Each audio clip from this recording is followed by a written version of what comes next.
Hello, my name is Matthew Mazzucano, and welcome to my Lab 1 presentation for Physics 2211.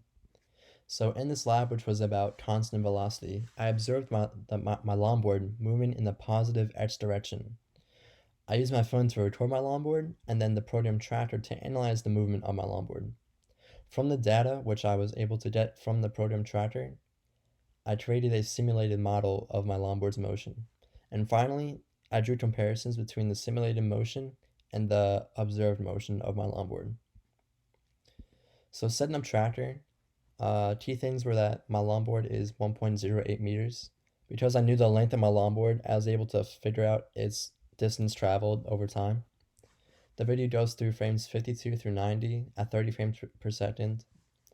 And I located the origin I positioned the origin for my video to be at the center of my longboard at frame 52.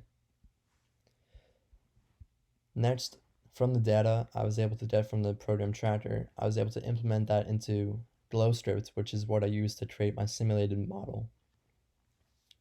So instead of just reading off this presentation, I'm going to show you the changes that I put from the starter code, which was given to me by the course instructors. So first things I changed was I created the object I changed it from a ball to a rectangular prism, which was representing my longboard.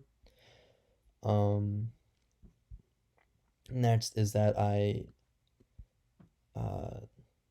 put my initial velocity, which I obtained from the data in tracker, into GlowScript. Here is the frame rate. I changed this while loop to reflect the time interval of my video. The most important thing in this code right now is that the net force is 0.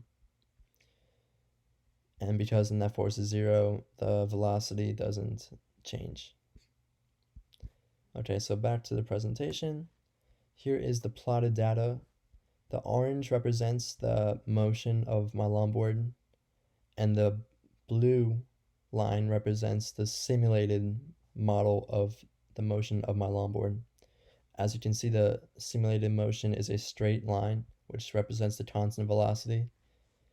The constant velocity is, we see that Newton's first law of motion, because there is no net force acting in the simulation, the velocity never changes.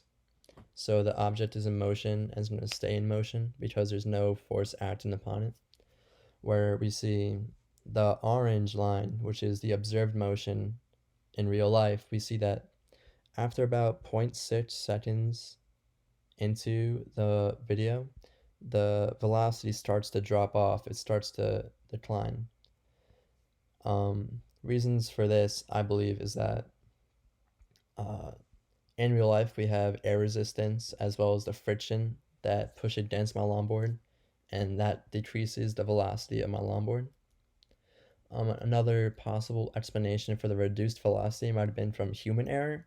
When I was myself tracking the video, marking the position of my longboard over each frame, error could have come from me when I was tracking the video. The final conclusion that I made is that both of my models depict Newton's first law of motion. The simulated model depicts it because there's no net force in the program, so the velocity is constant. The object stays in motion because there's no force acting on it. And my observed model still depicts Newton's first law of motion because even though the velocity begins to decrease, that's because there is a force, air resistance as well as friction, acting on my longboard, which causes the velocity to change. Okay, thank you for watching my video on my Lab 1 report.